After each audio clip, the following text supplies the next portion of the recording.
Isang kape lang ba ang halaga ko? A guy from Tinder messaged me on my Telegram account.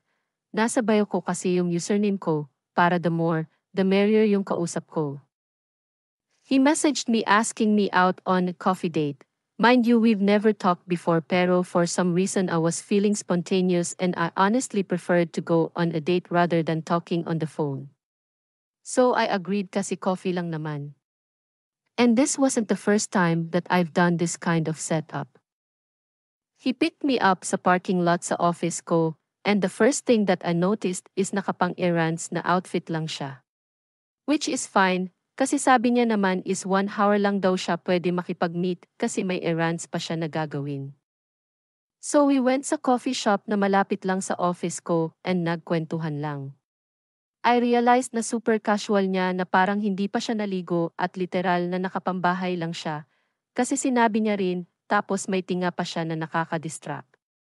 I don't mind the nakapambahay look pero at least magsuklay ka naman and mag-brush ng teeth before meeting up with anyone in general.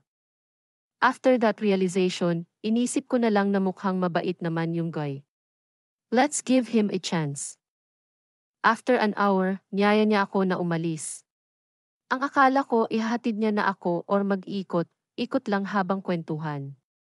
Kasi we were talking about his hobbies, habang ako, tango lang ng tango, tamang o lang sa mga kwento niya. May part pa na nag-comment siya sa tattoo ko na mukhang daw akong good girl pero hindi. Tinawanan ko na lang siya. After some time napansin ko na we were approaching an eskinita na may motel sa tabi. Nung pang short time na motel. Ako naman gusto ko nang magtanong na bakit niya ako dinala sa motel. Pero binigyan ko lang siya ng konting benefit of the doubt na baka may shortcut kaming dadaanan, baka liliko lang kami dito, pero dinerecho niya sa motel. Nagpanik ako ng slight at nagsabi ako sa kanya na, bakit mo ako dinala dito, tapos nagpretend to be dumb siya na, ay ayaw mo ba dito?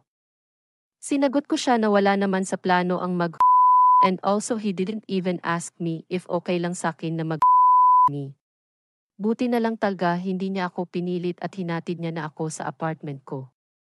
Napaisip tuloy ako na worth 130 pesos lang ba ako para i-assume niya na daw na agad ako Is this what it's like to date in your mid-20s? May fault naman din ako na dapat di ako nakikipag-meet up sa di ko kakilala. So deserve ko rin siguro